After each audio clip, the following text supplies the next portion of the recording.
అందరికీ నమస్కారం. గీతమ్మ కథల ప్రపంచానికి స్వాగతం. నేను మీ గీతావాణి. ఇప్పుడు మనం శరత్చంద్ర చట్టోపాధ్యాయ విరచిత చరిత్రహీనులు అన్న రచనను ఆస్వాదిస్తున్నాం. ముందుగా 10వ భాగంలో జరిగిన కథను క్లుప్తంగా తెలుసుకొని 11వ భాగంలోకి ప్రవేశిద్దాం. మరో మాట, మీకు ఈ రచన మరియు నా నెరేషన్ నచ్చినట్లయితే లైక్ చేయండి, షేర్ చేయండి మరియు సబ్స్క్రైబ్ చేసుకోండి. మీ అభిప్రాయాలను తప్పకుండా కామెంట్ రూపంలో తెలుపండి. ఇక జరిగిన కథలోకి. దివాకరుడు కలకత్తా వచ్చి కొత్త ప్రపంచంలోకి పడ్డాడు. కిరణ్మయి అతన్ని ఆదరంగా చూసుకుంటూ ఉంటుంది. అతనికి కిరణ్మయికి మధ్య సాహిత్య చర్చలు జరుగుతూ ఉంటాయి. క్రమంగా కిరణ్మయి పట్ల దివాకరునికి గౌరవాదరాలతో పాటు ఆకర్షణ కూడా కలుగుతూ ఉంటుంది. ఈ క్రమంలో ఒకరోజు ఉపేంద్రుడు తలవని తలంపుగా రావటం, అదే సమయానికి పని మనిషి మరియు కిరణ్మయి అత్తగారు అఘోరమయ్యి కిరణ్మయి పట్ల ప్రతికూల వ్యాఖ్యలు చేయటం, ఉపేంద్రుడు వాటిని వినటం తటస్థిస్తుంది. పరిస్థితుల కారణంగా ఉపేంద్రుడు అపార్థం చేసుకుని దివాకరుని అక్కడి నుండి తొలగించి తనతో తీసుకుపోవటానికి పూనుకుంటాడు. కిరణ్మయి కాదన్న ఉపేంద్రుడు ఆమెనుక విశ్వసించడు. అవమానంతో భగ్గుమన్న కిరణ్మయి ప్రతీకార అగ్నిలో రగిలిపోతుంది. పని మనిషి ముక్త సాయంతో దివాకరుని వెంట తీసుకుని ఓడ ఎక్కి అరకాన్ వెళ్ళిపోవటానికి సిద్ధపడుతుంది. ఇక 11వ భాగంలో కథ ఈ విధంగా మొదలవుతుంది. చాలా కాలానికి ఇవాళ పొద్దున్నే అఘోరమై పొరుగు ముసలమ్మతో కలిసి కాళీ దర్శనానికి వెళ్ళింది. వెళ్ళేటప్పుడు అమ్మవారికి హారతి ఇచ్చి వచ్చేటప్పటికి కొంచెం పొద్దుపోతుందని కూడా చెప్పింది. 8 గంటలవుతోంది. దివాకరుడు పక్క మీద మెదలకుండా పడి ఉన్నాడు. అతని తలవైపున మట్టి ప్రమిద ఒకటి మినుకుమంటూ ఉంది. కొంతకాలం నుండి ఈ మస్క కాంతిలోనే అతను దుర్గేశనందిని అనే నవల చదువుతున్నాడు. పుస్తకం మొహం మీద పెట్టుకుని అతను ఏదో ఆలోచిస్తూ ఉండేటప్పటికీ కిరణ్మయి వచ్చి, నిద్రపోతున్నావా ఏమిటి చిన్నబాబు అన్నది. దివాకరుడు మొహం మీద పుస్తకం తీయకుండానే, లేదు తలనొప్పిగా ఉంది అన్నాడు. అయితే మంచి వైద్యం చేస్తున్నావు.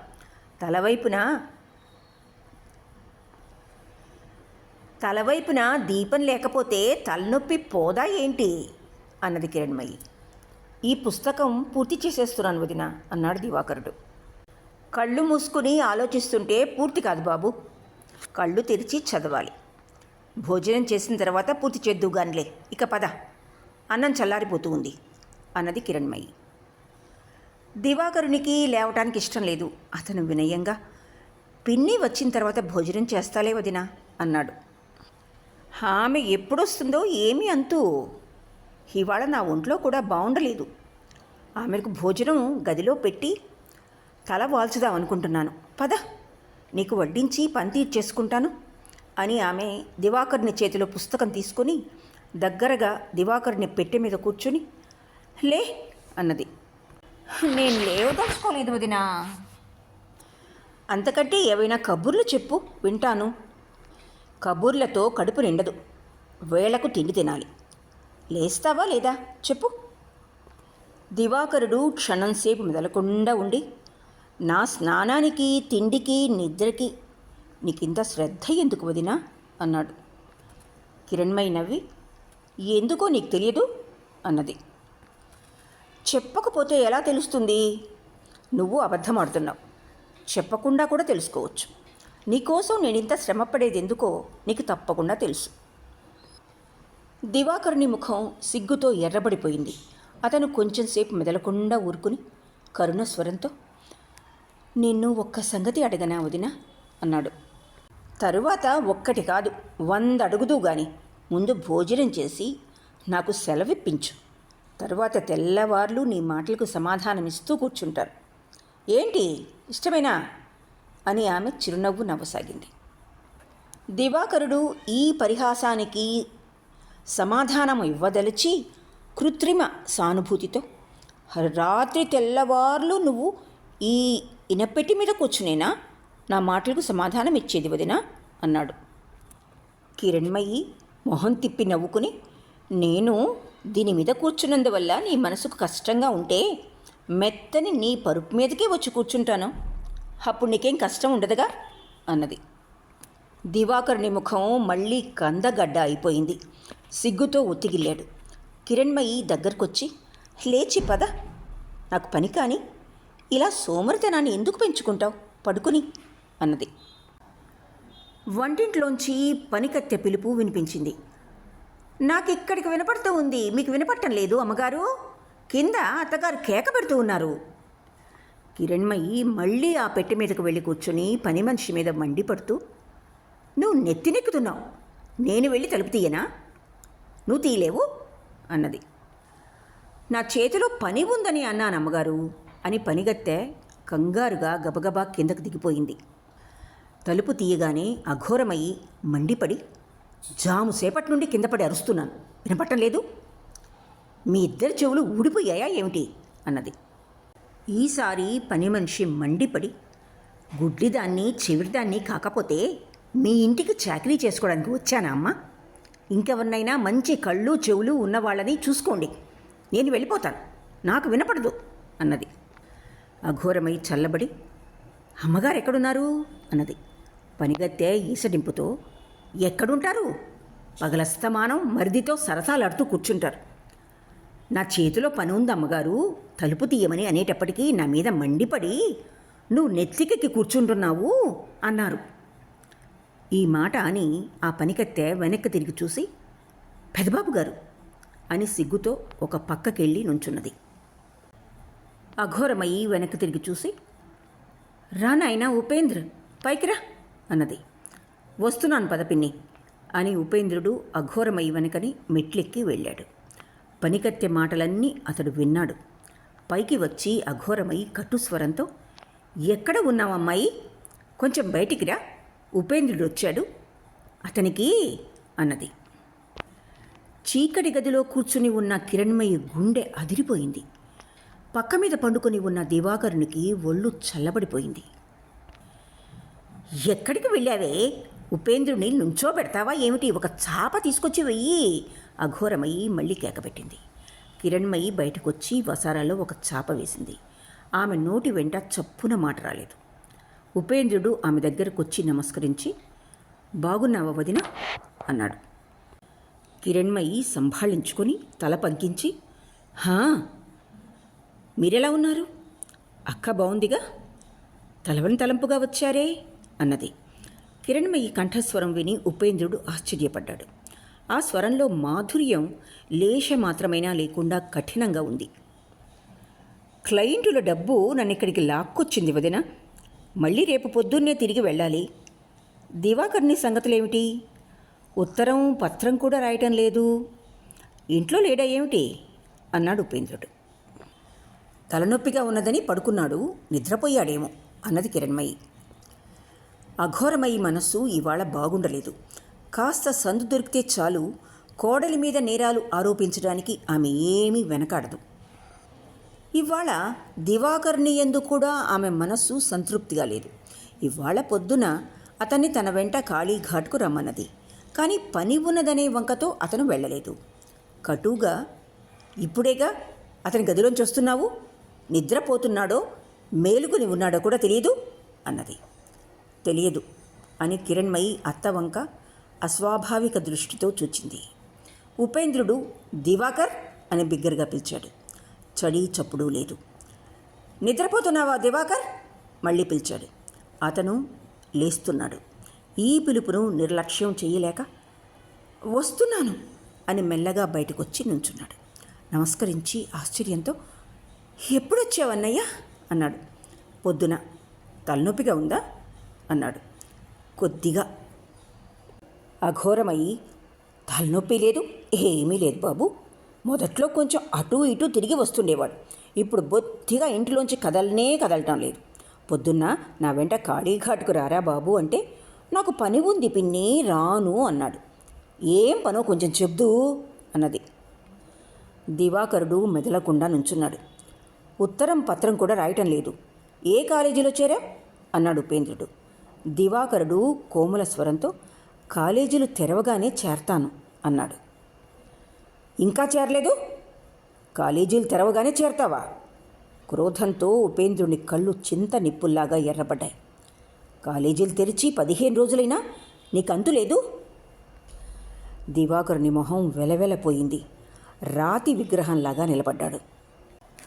సందు దొరికేటప్పటికీ అఘోరమై కూడా మొహం చిట్లించుకొని, ఎలా తెలుస్తుంది ఉపేంద్ర? రాత్రింబగళ్ళు ఇద్దరు నవ్వులు పరిహాసాలతో ఏమేమి చెప్పుకుంటారో ఎవరికి తెలుసు? నేను అనేకసార్లు చెప్పి చూచాను. పరాయి బిడ్డమ్మ, చదువుకోవడానికి వచ్చాడు, పొదస్తమానం అతని వద్ద కూర్చుని ఏం చేస్తావు అని. మరిదైతే మట్టుకు వయసు కుర్రాడికి కొంచెం వెనక్కి తగ్గుతూ ఉండాలి. కానీ నా మాట వినేది ఎవరూ? ఉపేంద్రుని కేసి చూసి, నువ్వు ఉండబట్టి కానీ లేకపోతే ఈ పాటికి నా గొంతు నులిమి పారేసేది. దైవ సాక్షిగా చెప్తున్నాను ఉపేంద్ర, తప్పు అంతా ఈ నిర్భాగ్యురాలిదే అన్నది. కిరణ్మయి దగ్గరే నుంచుని ఉంది. ఒక్క మాట కూడా ఆమె సమాధానం ఇవ్వలేదు. మెల్లగా నట్టింటి వైపుకు వెళ్ళింది. అఘోరమయి క్రోధస్వరంతో, అలాగే ఓసి కాలిపోయిందానా, నేను పగలల్లా ఉపవాసం ఉన్నాను. భోజనం ఏర్పాట్లు ఏమైనా చేస్తావా లేదా? ఎక్కడికా పోయేది అన్నది. కిరణ్మయి వెనక్కి తిరిగి నించుని స్వాభావికంగా, అందుకేగా వెళ్తున్నది అని ఉపేంద్రునితో, పారిపోబోకు బాబు, పూరీలు చేయటానికి 10 నిమిషాల కంటే ఎక్కువ పట్టదు అన్నది. స్తబ్దుడై ఉన్న దివాకరునితో, నీకు కూడా అన్నం వడ్డించుతాను, పదచిని బాబు. పని మనిషిని కొంచెం బజారుకు పంపత్తా, బాబుగారికి కొంచెం మిఠాయి తీసుకొస్తుంది అన్నది. అఘోరమయి ఉపేంద్రుడు ఇద్దరిలో ఎవ్వరూ ఆమె మాటలకు సమాధానం చెప్పలేకపోయారు. గంట సేపైన తర్వాత అఘోరమయి సంధ్యాపూజ చేయడానికి వెళ్ళింది. కిరణ్మయి ఉపేంద్రుని దగ్గరకొచ్చి, నా గదిలో నీకు పలహారం పెట్టొచ్చాను, పదబాబు అన్నది. ఉపేంద్రుడు మెదలకుండా లేచి వచ్చి పీట మీద కూర్చున్నాడు.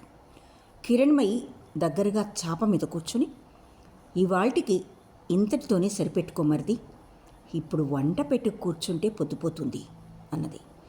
ఉపేంద్రుడు తల ఎత్తి చూశాడు. మినుకు మినుకుమంటున్న దీపపు వెలుగులో ఆమె వదనం కఠినంగా ఉన్నట్లు అగపడింది.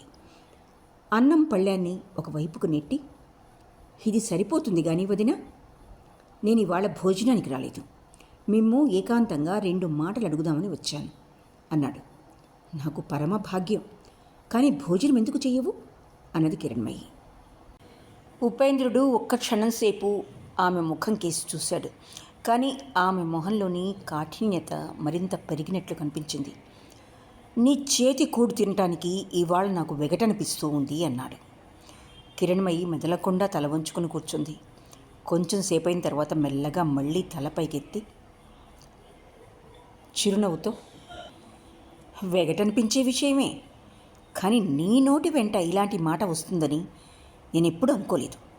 ఈ విధంగా వెగటుతో పళ్ళెం నెట్టివేయగల వ్యక్తి ఒక్కడే ఉన్నాడు, సతీషుడు, నువ్వు కాదు బాబు అన్నది. ఉపేంద్రుడు క్రోధ విస్మయాలతో స్తబ్దుడైపోయాడు.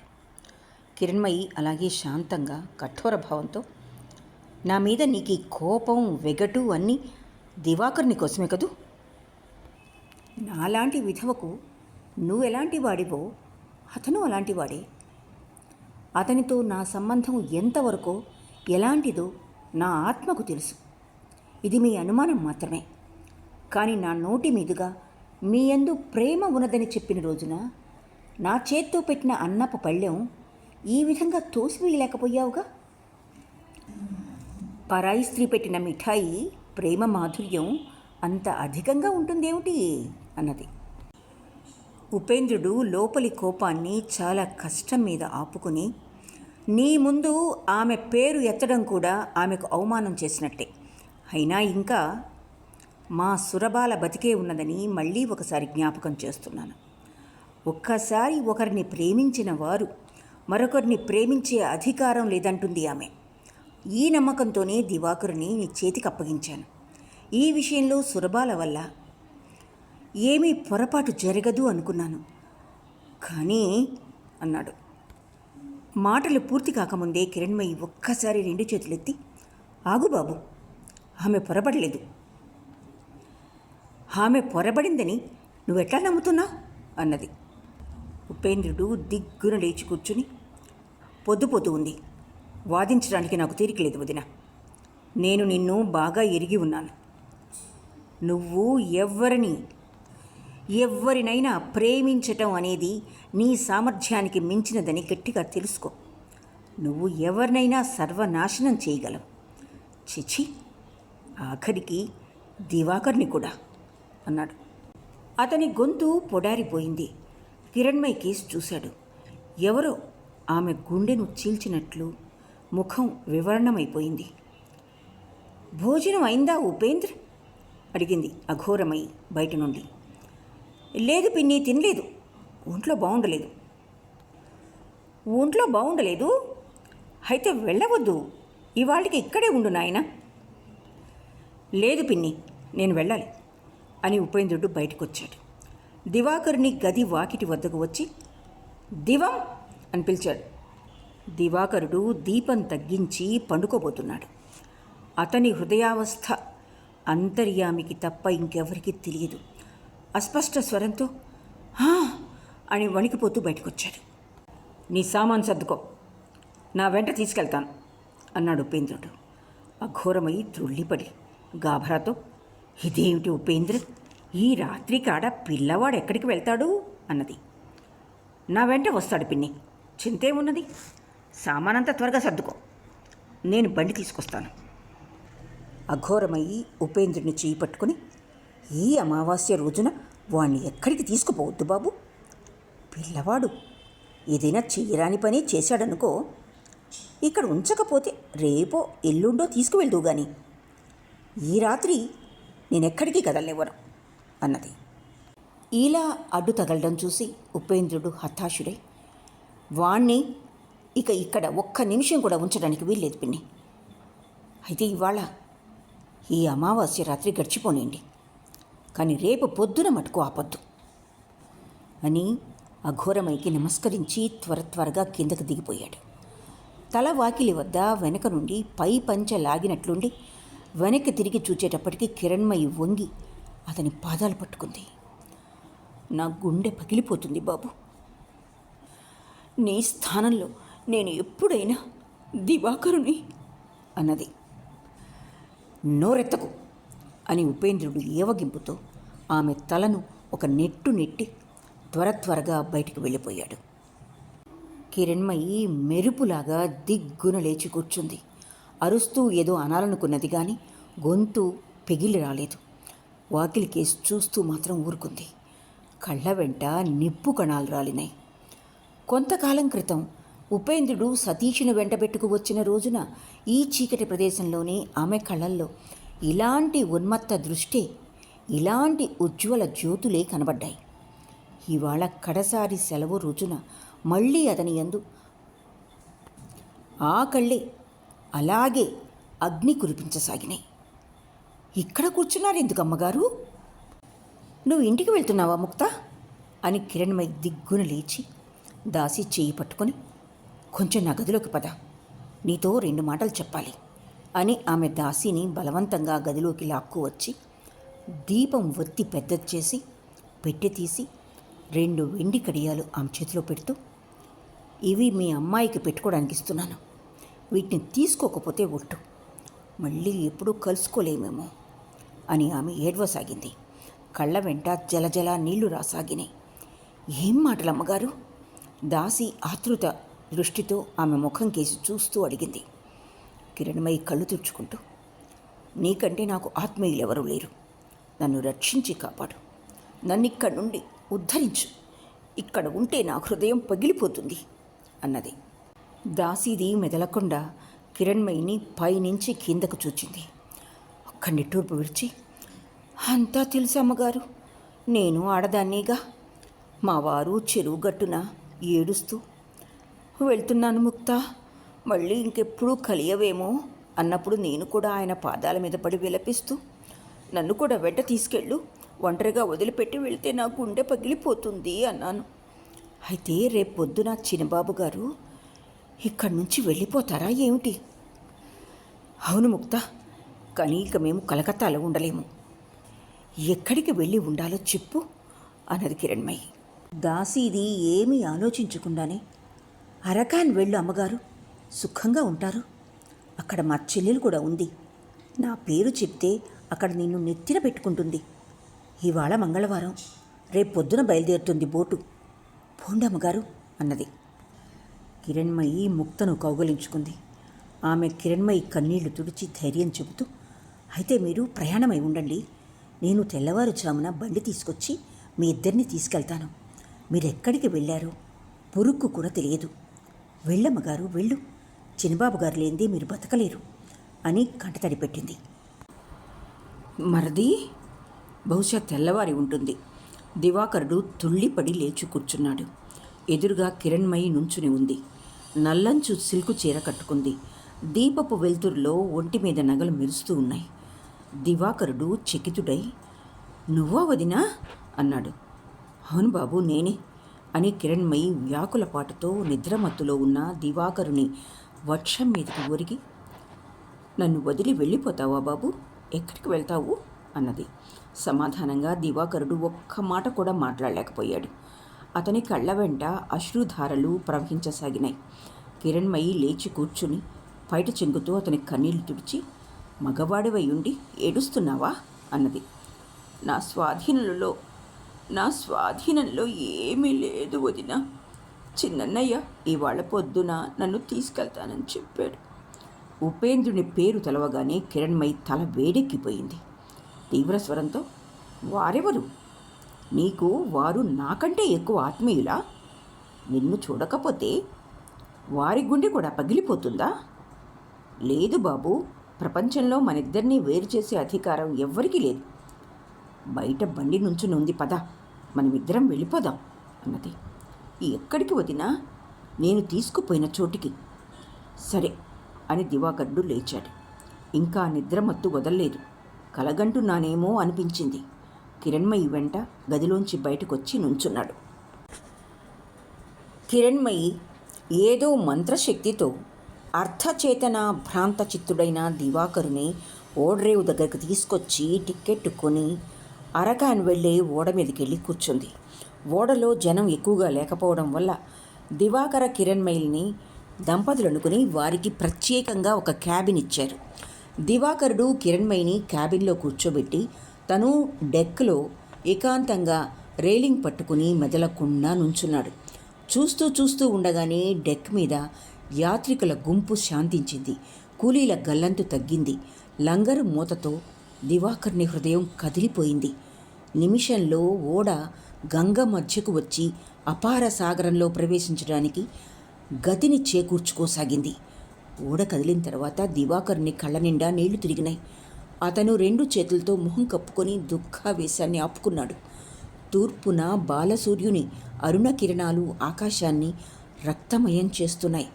తన రాకకై కించిత్తు కూడా సందేహపడని ఉపేంద్ర అన్న జ్యోతిష్ బాబు గారి ఇంట్లో ప్రాతకాలపు సుఖనిద్రను అనుభవిస్తూ ఉంటాడు. ఇంటి నుండి కదిలే వరకు కనబడని భయంకర దుఃఖం దివాకర్ని హృదయంలో అతనికి తెలియకుండానే ఇప్పుడు పేర్కోసాగింది. దాని అంతిమ ఫలితం ఎంత బీభత్సంగా ఉంటుందో ఇప్పుడు అతని కళ్లకు కట్టినట్టు కనబడసాగింది. కుల మర్యాదలు గల కుటుంబంలోని విధవను తను ఈ విధంగా దేశాల మీద తీసుకుపోతానని కల్లో కూడా అనుకోలేదు. ఓడ కదిలిన కొద్దీ అతను తన శిక్షా సంస్కారానికి, చరిత్ర జాగ్రఫీలకు, మిత్ర బాంధవులకు, అన్నిటికన్నా మిన్నయైన ఉపేంద్రబాబుకు నిర్దాక్షిణ్యంగా దూరమైపోతున్నానని గ్రహించాడు. ఉపేంద్రబాబు ముందు తను ఇవాళ కూడా చిన్నపిల్లవాడే. ఈ కబురు విని అతను మనసులో భావం ఎలా ఉంటుందోనని ఆలోచించుకునేటప్పటికీ అతని గుండె ఆగిపోయినట్లయింది. అక్కడే మోకాళ్ల సందున తల ఇరికించుకొని కూర్చుని కన్నీరు కార్చసాగాడు. కిరణ్మయి ఎదుటికి వచ్చి నుంచుని అతని తల నిమురుతూ, పదబాబు గదిలో కూర్చుందువు గాని అన్నది ప్రేమగా. ఎంతో ప్రయత్నంతో దివాకరుడు కన్నీళ్లు తుడుచుకొని లేచి తల వంచుకుని నుంచుని మెల్లగా కిరణ్మయి వెంట క్యాబిన్లోకి వచ్చాడు. కిరణ్మయి క్యాబిన్ తలుపు వేసి వచ్చి దివాకర్ని చెంత కూర్చోబెట్టుకొని అతని చేతులు రెండూ తన చేతిలోనికి తీసుకొని అతని ముఖంలోకి చూస్తూ అత్యంత కరుణస్వరంతో, ఏడుస్తున్నావా అన్నది. దివాకరుని కళ్ళల్లో మళ్ళా నీళ్లు తిరిగినాయి. కిరణ్మయి తన పైట చెంగుతూ అతని కన్నీళ్లు తుడిచి, నిజం చెప్పు బాబు, నువ్వు నన్ను ప్రేమిస్తున్నావా అన్నది. దివాకరుడు సమాధానం చెప్పలేకపోయాడు. చిన్న పిల్లవాడిలాగా అధైర్యపడి కుళ్ళి కుళ్ళి ఏడవసాగాడు. కిరణ్మయి కన్నీళ్లతో తడిసిన అతని మొహాన్ని తన హృదయం మీదికి లాక్కుని చేత్తో తలనిమురుతూ ఓదార్చసాగింది. కిరణ్మయి మొహం మీద ఒక వింతైన పరిహాసం, వినోదం, లాస్యం చేస్తూ ఉన్నాయి. ఆమె వాటిని కప్పిపెట్టుకోవడానికి ప్రయత్నిస్తూ ఉంది. ఇది దివాకరుడు చూడలేదు. ఈ విధంగా చాలాసేపు గడిచిపోయింది. కన్నీటి ధారలు వాటంతట అవే ఆగిపోయినాయి. మొదటి కంటే అతని మనస్సు కూడా కొంచెం శాంతించింది. మెదలకుండా తలుపు తీసుకుని గదిలోంచి బయటికి పోయాడు. ఓడ మందగమనంతో ఒడ్డు వెంట సముద్రం కేసి పోతూ ఉంది. చిన్న నావలు ఓడ విసురుకి ఆగలేక దూరంగా పోతున్నాయి. దివాకరుడు రైలింగ్ దగ్గరికి ఒక కుర్చీ లాక్కొని కూర్చుని అత్యంత వేదనాపూరిత హృదయంతో లోలోన భూమి మీద నీటి మీద కనబడే వాటి వద్ద దీర్ఘ సెలవు తీసుకోసాగాడు. ఆంతర్యంలోని దుర్భర దుఃఖాన్ని అంతరాత్మకు చెప్పుకోసాగాడు. కొంచెం సేపటికి క్యాబిన్లోంచి మళ్ళీ పిలిపొచ్చింది. ఆలస్యమవుతూ ఉంది, స్నానం చేసిరా, ఇంతలో నేను అన్నం వడ్డిస్తాను అని. కిరణ్మయి తడి వెంట్రుకలను వీపు మీద వేలాడవేసుకుని కుండ మీద మూత తీసి ఏమేమో ఆలోచిస్తూ ఉంది. రాత్రి దాసి ఈ సామానంతా సర్ది ఉంచింది. నువ్వు తిను, నాకేం ఆకలిగా లేదు వదినా అన్నాడు దివాకరుడు. కిరణ్మయి తల పైకెత్తి చూచింది. ఆమె కళ్ళు రెండు విచిత్రంగా మెరిసినాయి. అలా వీలు కాదు, నువ్వు తినకపోతే నేనూ తినను. ఇప్పుడు నువ్వు నాకు గురువువే, పతితుల్యుడవు. అందుకని నీ ఉచ్చిష్ట పాత్రలో తిని ఇవాళ నా నారీ జన్మాన్ని సార్థకపరుచుకుంటాను అని నవ్వు ఆపుకోవాలన్న ఉద్దేశంతో పైట చెంగుతో ముఖం కప్పిపెట్టుకొని పక్క నవ్వసాగింది. ఈ నవ్వు దివాకర్ని హృదయంలో శూలంలాగా గుచ్చుకుంది. అతను లజ్జాభిమానాలతో కృంగిపోయి ఏమీ మాట్లాడలేక చప్పున బయటికి వెళ్ళిపోబోయాడు. కానీ కిరణ్మయి వెంటనే చెయ్యి జాపి దివాకర్ని పంచచెంగు పట్టుకొని నవ్వుతూ, ఇది పద్మవ్యూహం, ఎక్కడికి పారిపోతావు బాబు? లోపలికి ప్రవేశించడానికి దారి ఉంది, కానీ బయటికి వెళ్ళే దారి చాలా తక్కువ మందికి తెలుసు. ఈ ఉద్దేశమే ఉన్నట్లయితే నిన్న మీ ఉపేంద్ర అన్న వద్ద ఎందుకు నేర్చుకోలేదు అన్నది. మరుక్షణమే పంచె వదిలిపెట్టి గంభీరంగా, ఎగతాళి కాదు బాబు, నేను చెప్పినట్టు విని స్నానం చేసి కొంచెం భోజనం చేయి, తర్వాత బయట రైలింగ్ పట్టుకుని ఇష్టం వచ్చినంతసేపు ఎడుదు గాని, నేనేమీ కాదన్ను. కానీ ముందు ముందు కన్నీళ్లతో చాలా అవసరం ఉంటుంది, వాటిని అనవసరంగా ఖర్చు చేయకు, తర్వాత పశ్చాత్తాపపడవలసి వస్తుంది అన్నది. దివాకరుడు మాట్లాడలేదు. హృదయాన్ని గాయపరిచే ఈ పరిహాసాన్ని తల వంచుకుని సహించి స్నానానికి బయటకు వెళ్ళాడు. కిరణ్మయి కూడా కొయ్య బొమ్మలాగా నిస్తబ్ధ అయి కూర్చుని ఉండిపోయింది. కారణం, ఆమె ఈ కఠోర పరిహాసం దివాకరుణ్ణే కాదు గాయపరిచింది. కారణం లేని కిరణ్మయి నవ్వు కెరటాలను కూడా వెంటనే నిలిపివేసింది. చాలాసేపటి వరకు ఈ విధంగా నిశ్చల భావంతో ఉన్న తర్వాత ఆమెకు దివాకరుడు ఇంతవరకు తిరిగి రాలేదని జ్ఞాపకం వచ్చింది. బయటకు వెళ్ళి చూచింది. దివాకరుడు ఎక్కడా కనిపించలేదు. తర్వాత తిరిగొచ్చి తలుపు వేసి చాప మీద చతికిలబడి, నొసట ఇది కూడా వ్రాసి ఉందా అని అప్రయత్నంగానే ఆమె నోటి వెంట వచ్చింది. కళ్ళ వెంట అశ్రుధారలు ప్రవహించసాగినాయి. బయటకు వచ్చిన దివాకరుడు స్థిమితంగా ఉండలేకపోయాడు. అటూ ఇటూ తిరుగుతూ 3వ తరగతి ప్రయాణికులు కిక్కిరిసి కూర్చుని ఉన్న చోటుకు వెళ్ళి చూచాడు. పలు ప్రాంతాల నుంచి వచ్చిన పలు రకాలైన మనుషుల మధ్య కూర్చుని కాలం గడపవచ్చును అనుకున్నాడు. ఈ భారతదేశంలో ఎన్ని రకాలైన జాతుల వారున్నారు, ఎన్ని రకాలైన వేషభాషలు ఆచరణలో ఉన్నాయి, ఈ సంగతులన్నీ దివాకరునికి బొత్తిగా కొత్త. అతను ఆశ్చర్యంతో నోరు మెదల్చలేకపోయాడు. ఈ నానా భాషల సమ్మిశ్రణ వల్ల వచ్చిన అభినవ శబ్దజాలం చాలా విచిత్రంగా ఉంది. దివాకరుడు మెట్లు దిగి ఆ జనసమూహంలోకి వెళ్ళి ఆశ్చర్యంతో స్తబ్దుడై నిలబడిపోయాడు. ఇంతకుముందు కాస్త చోట్లో కూర్చునేందుకు ప్రయాణికుల్లో కలవరం చెలరేగింది. కానీ ఇప్పుడు వారు తమ తమ ఆక్రమిత స్థానాల యందు పక్కలు పరుచుకొని సామాన్ సర్దుకుని కూర్చున్న తర్వాత పక్క యాత్రికుల వైపుకు ధ్యానం తిప్పటానికి సావకాశం దొరికింది. ప్రతివాడు తన పక్కవారిని పరిచయం చేసుకోవటానికి కుతూహలపడుతున్నాడు. ఈ అద్భుత శబ్దరాశి ఉత్సుక కంఠాలతో అడిగే చెప్పే ఆ ప్రశ్నోత్తరాల కూడికేనని తెలుసుకున్నాడు దివాకరుడు. ఇంతలో ఒక బెంగాలీ నిలబడి, "ఇట్రా బాబు, ఇట్రా" అని బిగ్గరగా పిలుస్తూ ఉండటం కనబడింది దివాకరునికి.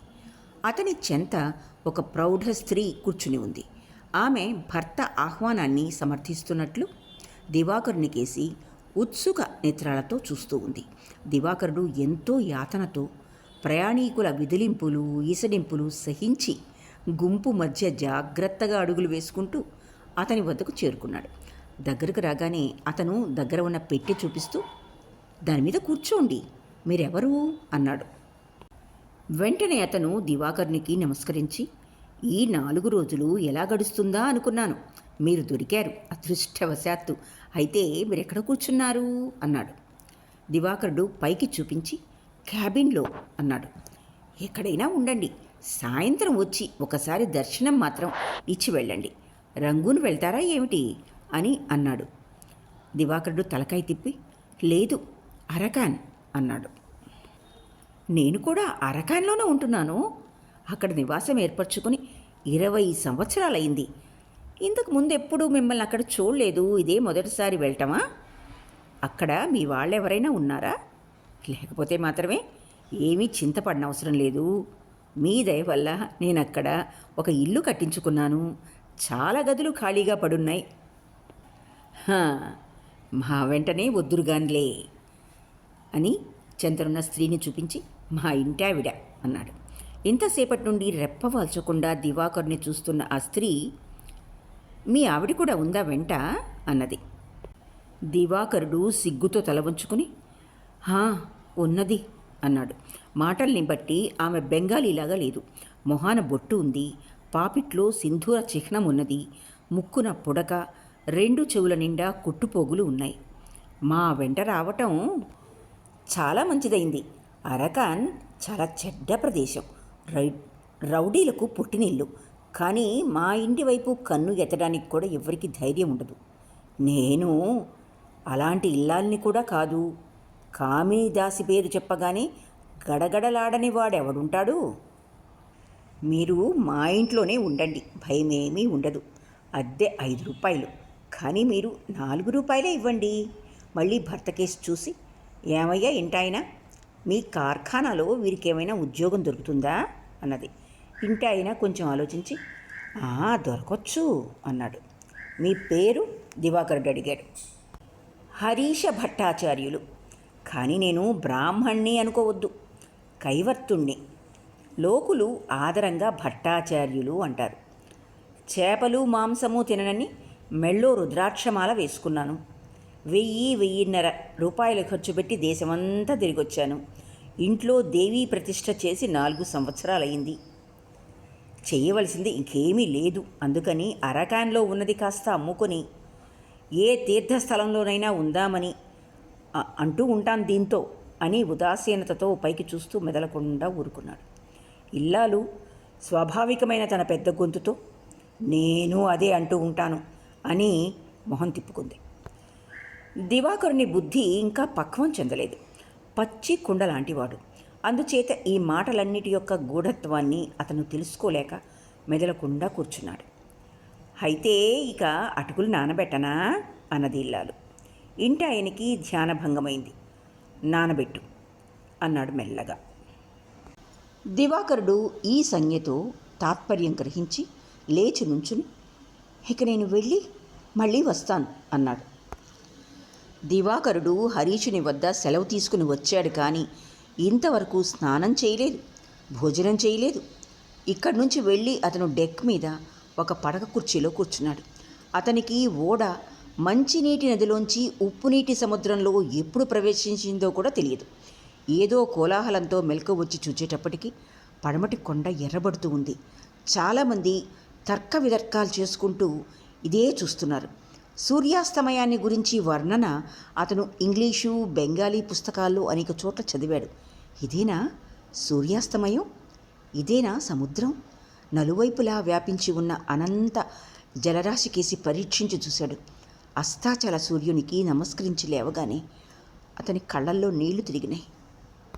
సూర్యాస్తమయమైన తర్వాత కూడా అతను శూన్యంలోకి చూడసాగాడు. ఆకాశం ధూమలమైంది. సాయం చీకటి వ్యాపించసాగింది. ఆకాశము, సముద్రము అంధకారంలో లీనమైనా కూడా దివాకరుడు అలాగే రైలింగ్ పట్టుకొని స్తబ్దతతో నిలబడ్డాడు. శీతకాలి సాగింది. పై డెక్ మీద ఒక్క పురుగు కూడా లేదు. నెత్తి మీద కృష్ణపక్షపు నీలాకాశం కింద అలాంటిదే అంధకార సముద్రం. ఆ రెంటి మధ్య దివాకరుడు తన హృదయాంధకారాన్ని వదిలించుకొని కొంచెంసేపు శాంతిని అనుభవించాడు. ఇంతలో ఎవరిదో కోమల కరస్పర్శ తగిలి త్రుళ్ళిపడి వెనక తిరిగి చూశాడు. కిరణ్మయి. ఏం చేస్తున్నావు బాబూ? అన్నపానాదులు వదిలి చావటానికి పంతం పట్టి కూర్చున్నావా ఏమిటి అన్నది కిరణ్మయి. దివాకరుడు మాట్లాడలేదు. ఆమె వైపు నుండి ముఖం మాత్రం తిప్పుకున్నాడు. కిరణ్మయి కొంచెంసేపు సమాధానం కోసం ఎదురుచూసి, క్యాబిన్లోకి పద అని పంచ చెంగు పట్టుకొని లాక్కెళ్ళి చాప మీద వేసిన పక్క మీద కూర్చోబెట్టి, ఏమీ తెలియకపోయినా ఎంత ఏడ్చినా ఈ ఓడ ఇంటికి తిప్పి తీసుకెళ్ళదని మాత్రం తెలుసుగా. తిండి తిప్పలు తినక శరీరాన్ని దహించినా, సముద్రంలో దూకినా నువ్వు అరకాన్ వెళ్ళక తప్పదు.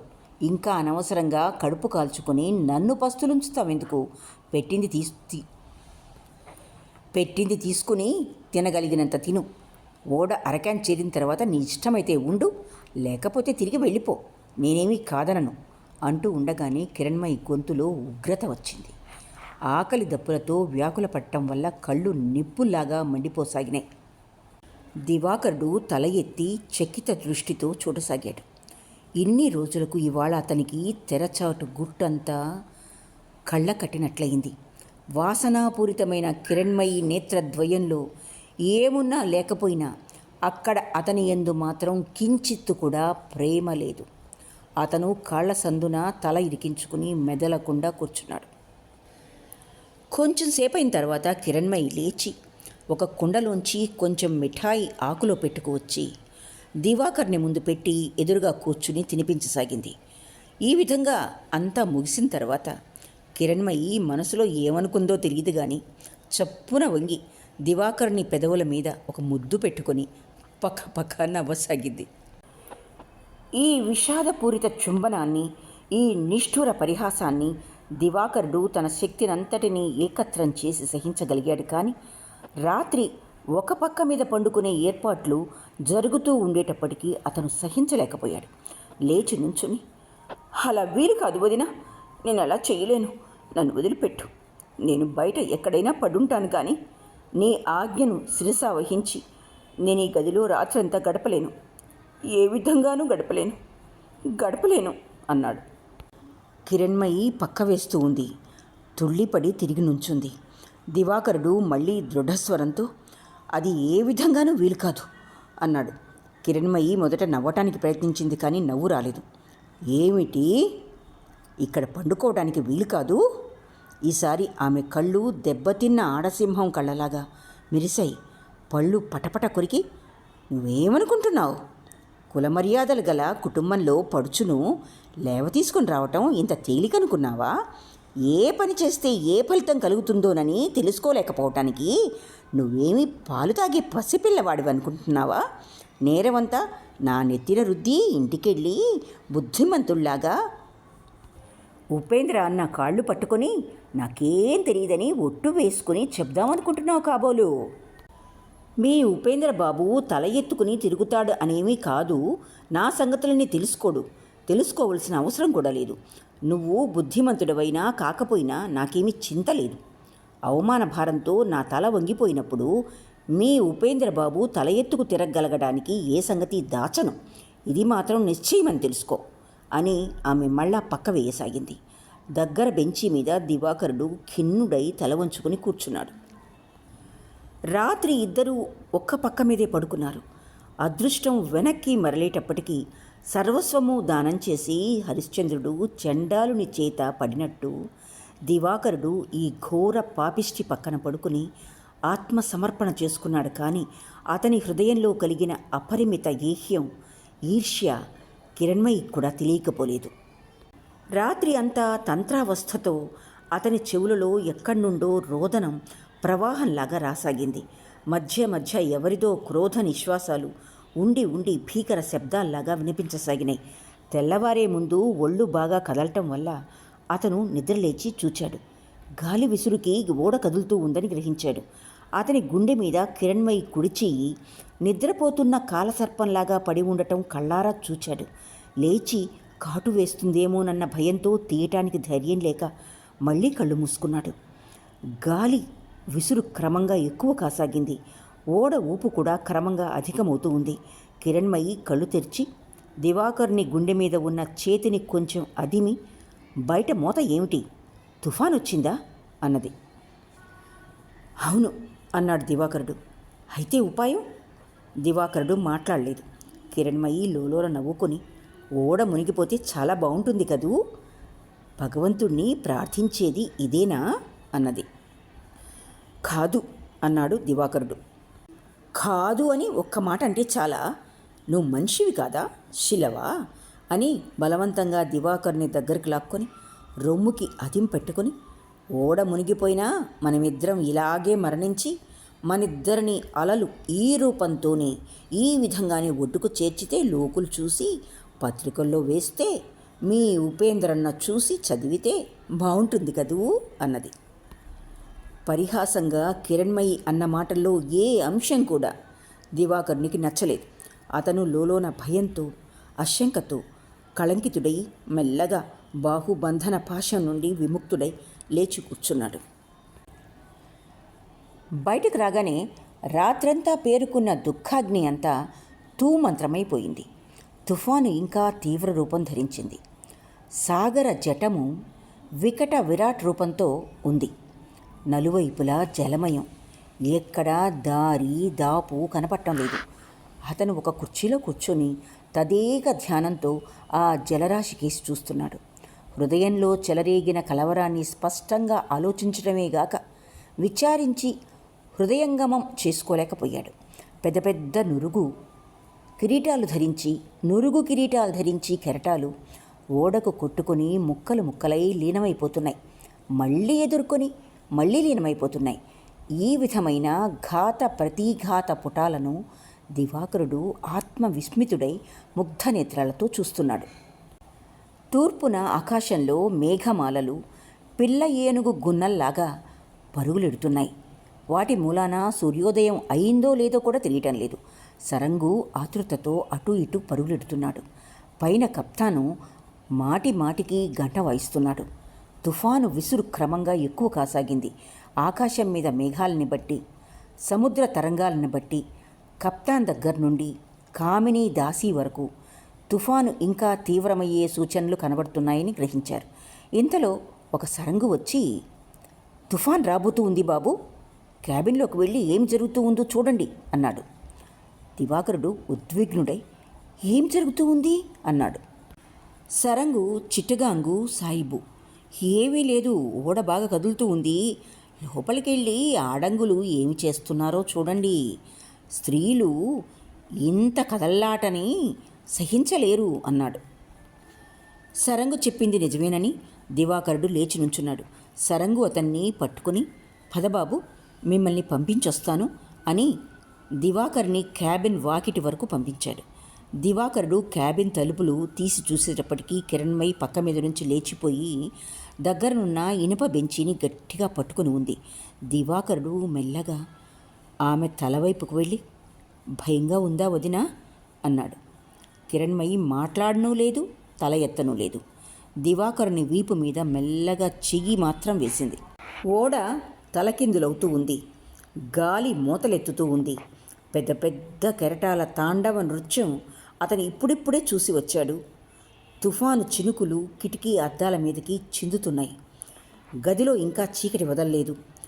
కింద నిన్న సాయంత్రం వేసిన పక్క ఇంకా అలాగే పడి ఉంది. నిమిషంలో అతనికి రాత్రి సంగతులన్నీ జ్ఞాపకం వచ్చాయి. తల గిర్రున తిరిగింది.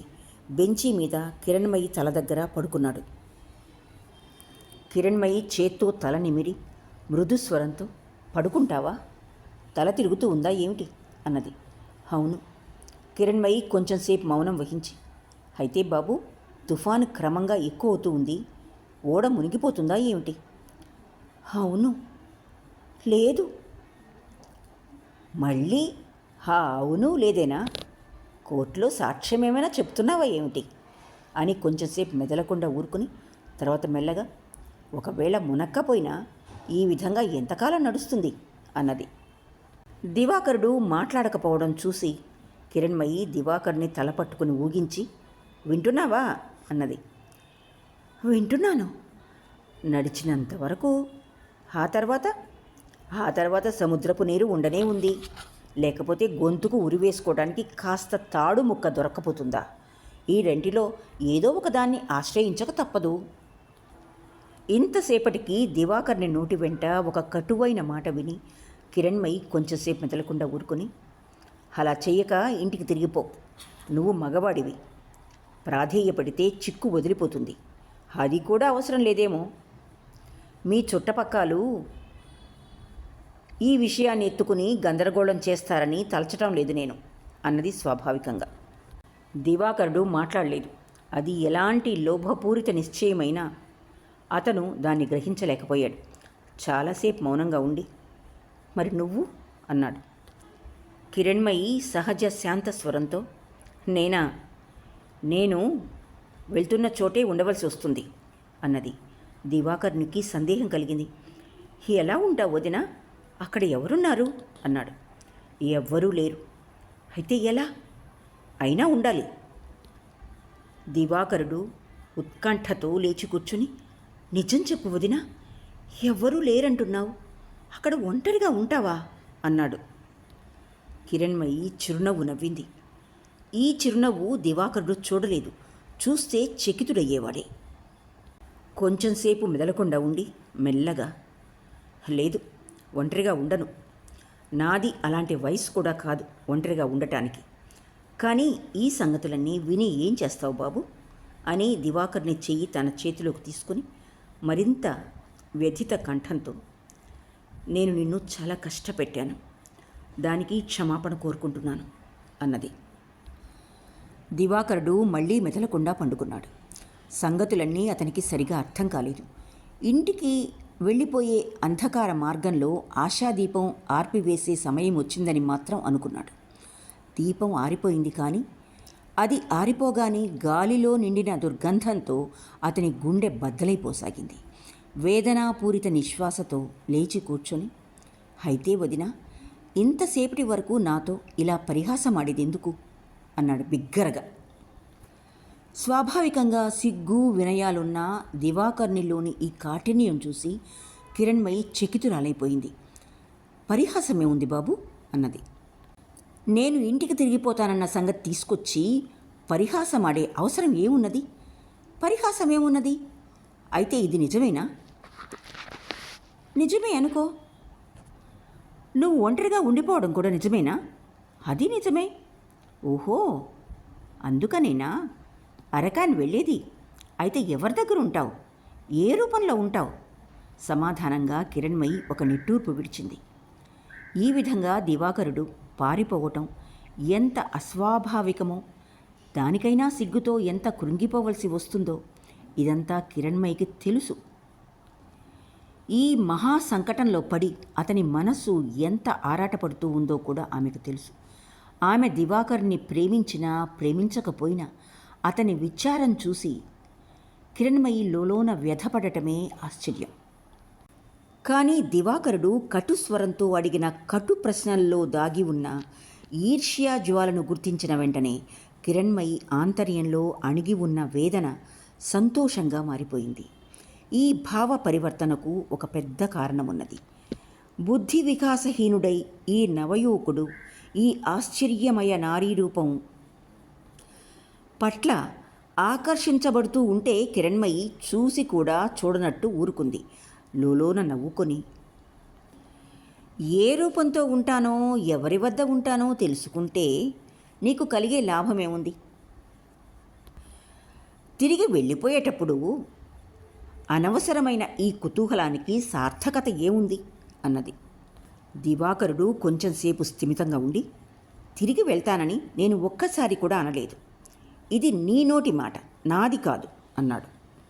అది నిజమే, నా నోటి వెంట వచ్చిందైనా నీ మనసులోని మాటేగా అని ఆమె తీవ్ర విమర్శ కోసం ఎదురుచూస్తూ ఉంది. కానీ ప్రతి విమర్శ జరగలేదు. కిరణ్మయి అతనికి ఆలోచించడానికి అవకాశం ఇచ్చి ధైర్యం చూపించి మెదలకుండా ఊరుకుంది.